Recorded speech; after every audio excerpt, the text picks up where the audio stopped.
2023 వరకు ఆ 5 సంవత్సరాలలో బ్యాంకులలో తీసుకున్న అన్ని అప్పులను మేము కట్టినాం.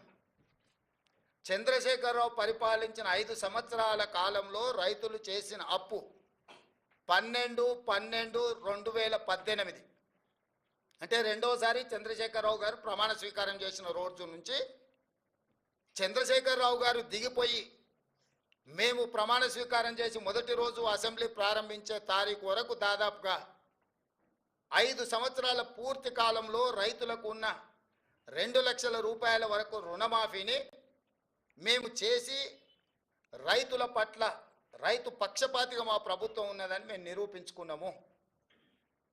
అది రుణమాఫీ విషయం. రైతు బంధు మీరు వానాకాలం బకాయి పెడితే మేము వచ్చినెంబడే ఆ బకాయి ఇచ్చినాం. ఇప్పుడు నేను మళ్ళీ రైతులకు మాట ఇస్తున్నా, సంక్రాంతి పండుగ తర్వాత రైతు భరోసా మీ ఖాతాలలో వేసేది సోనియమ్మ గ్యారంటీ, ఇందిరమ్మ ప్రభుత్వము. ఏ రైతులు ఎలాంటి మారీచులు సుబాహులు వచ్చి మీకు అబద్ధాలు చెప్పి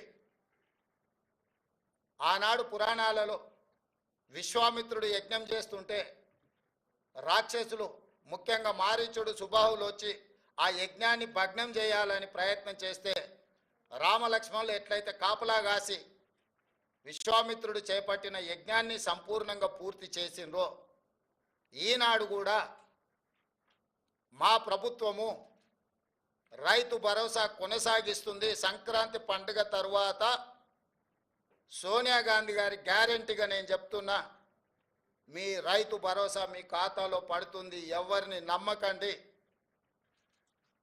ఇట్లాంటి మారీచులు మీ దగ్గరికి మారు వేషంలో వస్తూనే ఉంటారు.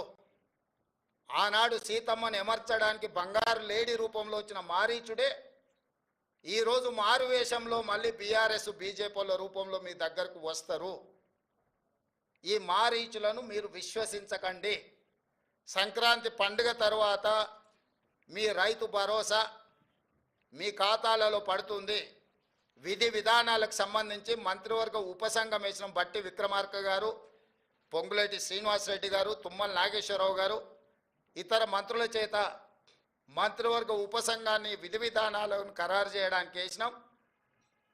రాబోయే శాసనసభ సమావేశాలలో విధి విధానాల మీద చర్చ పెట్టి ఏ రకంగా కార్యాచరణను తీసుకొని ముందుకు వెళ్దామో నిర్ణయించుకొని డిసెంబర్ నెలలో జరిగే శాసనసభ సమావేశాలలో సభలో చర్చ చేసి విధి విధానాలను ఖరారు చేసి సంక్రాంతి పండుగ తర్వాత మీ రైతు భరోసా మీ ఖాతాలలో వేసే బాధ్యత మా ప్రభుత్వం తీసుకుంటుందని చెప్పి నేను రైతులకు గ్యారంటీ ఇస్తున్నా.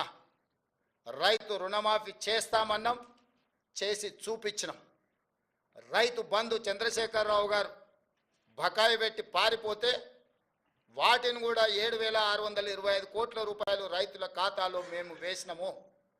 ఇప్పుడు కూడా రైతులకు రైతు భరోసా అందించే బాధ్యత మా ప్రభుత్వం తీసుకుంటుంది. దీనికి సంబంధించి శాసనసభలో చర్చలు చేసి మంత్రివర్గ ఉపసంఘం ఇచ్చే నివేదికను శాసనసభలో ప్రవేశపెట్టి విధి విధానాలను ఖరారు చేసి రైతు భరోసా పథకం కొనసాగుతుంది. మారీచులను మారువేషంలో వచ్చే వాళ్ళను అది బీఆర్ఎస్ వల్ల బీజేపీ వల్ల చూడకండి, నమ్మకండి, వాళ్ళ మాటలు వినకండి. అదేవిధంగా ఈ సీజన్లో మేము వరి వంగడాల విషయంలో 500 రూపాయల బోనస్ ఇస్తామని చెప్పినాం. చాలా అపోహలు సృష్టించే ప్రయత్నం చేసిండ్రు. ఎవరయ్యా అంటే గతంలో వరేస్తే ఉరేసుకున్నట్టే కొనుగోలు కేంద్రాలే ఉండవు, కొనుగోలు కేంద్రాలు ఎత్తేసినాము, ఎవరు పండించుకుంటే వాళ్ళ కర్మ అని చంద్రశేఖరరావు గారు ముఖ్యమంత్రిగా అధికారికంగా వారే మాట్లాడి చెప్పారు. ఒకటి కొనుగోలు కేంద్రాలు మూసేస్తున్నాం, కేంద్రం కొనడం లేదు కాబట్టి మేము కూడా కొనడం లేదని బాధ్యత కలిగిన ఆనాటి ముఖ్యమంత్రి గారే మాట్లాడినరు.